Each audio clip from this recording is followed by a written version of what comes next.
À la une, Serbie, cette guerre contre la mafia que personne ne veut mener vue de Belgrade, de nuit. Getty Images, Andrija Pajic. Une revue de presse présentée en partenariat avec le Courrier des Balkans. Jamais il n'y avait eu autant de meurtres en Serbie depuis 2003. La lutte contre la mafia, annoncée par l'État depuis 2016, est un leurre. En réalité, les réseaux criminels noyautent la justice et la police. L'implacable réquisitoire de Stevan Dojcinovic. Lire Serbie, cette guerre contre la mafia que personne ne veut mener. L'État serbe a donné le feu vert aux investisseurs pour la construction de 58 centrales hydroélectriques sur plusieurs rivières à Stara Planina. S'étalant à l'est de la Serbie, ce massif montagneux constitue la frontière naturelle entre la Serbie et la Bulgarie et continue jusqu'à la mer Noire. Cette zone protégée est l'une des plus grandes réserves naturelles de Serbie. Lire Serbie, mobilisation citoyenne contre les centrales hydroélectriques à Stara Planina dans les Balkans. L'environnement, un problème oublié du riz, du maïs et du soja estampillé, bio, mais issu de semences génétiquement modifiées, c'est ce qu'a découvert l'Agence alimentaire et vétérinaire AAV, alors que l'importation d'OGM est interdite en Macédoine depuis 2015. La société concernée se défend, mais l'agence va poursuivre ses investigations.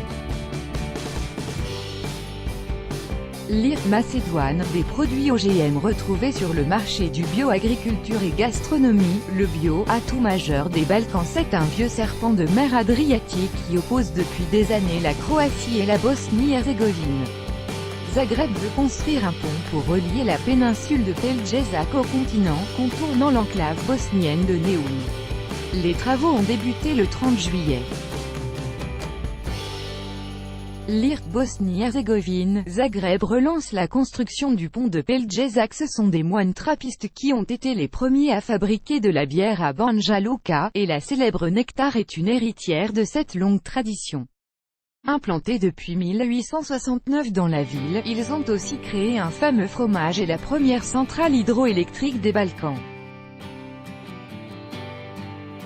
Lire Bosnie-Herzégovine, comment les moines trappistes ont apporté la bière et l'électricité à Banja Luka, catholique en Bosnie-Herzégovine, une communauté en voie de disparition. Le cyrillique pourrait-il devenir de l'alphabet principal de la Republika Srpska?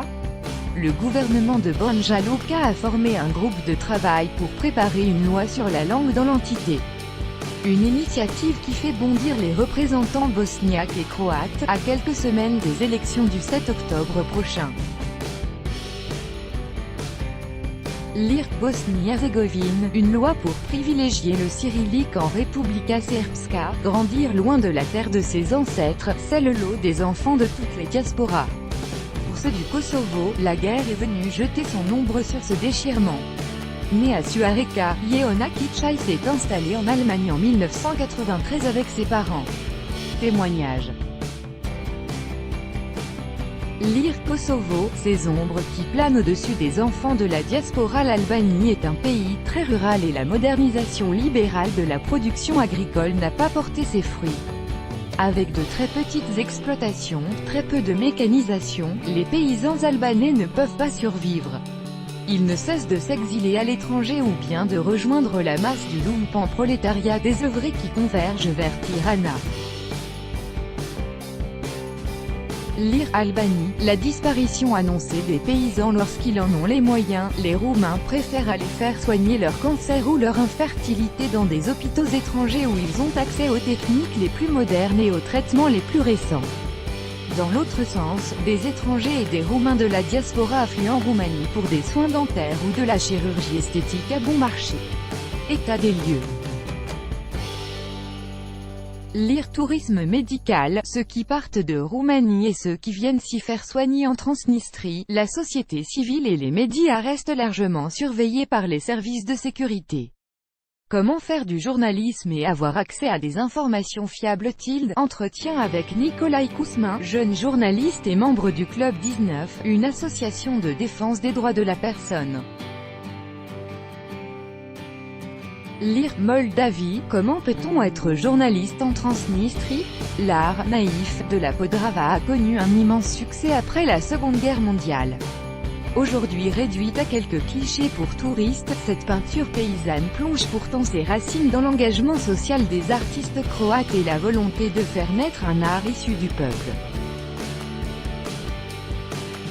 Lire art naïf en Croatie, de la révolte sociale au kitsch touristique dans les années 1990, alors que la guerre faisait rage dans les pays voisins, la Serbie de Milosevic sombrait de plus en plus dans l'isolement, les queues s'allongeaient devant les magasins vides et les émissions de télé abrutissaient le peuple.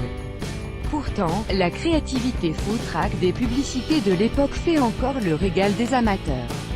Lire Serbie, les pubs des années 1990, l'âge d'or du grand n'importe quoi, de nouvelles espèces colonisent la mer Adriatique et menacent l'ensemble de l'écosystème. En cause, le changement climatique, la pollution et le développement des transports maritimes. Un problème environnemental qui pourrait affecter l'économie touristique du Monténégro. Lire Monténégro, de nouvelles espèces invasives menacent l'écosystème de l'Adriatique.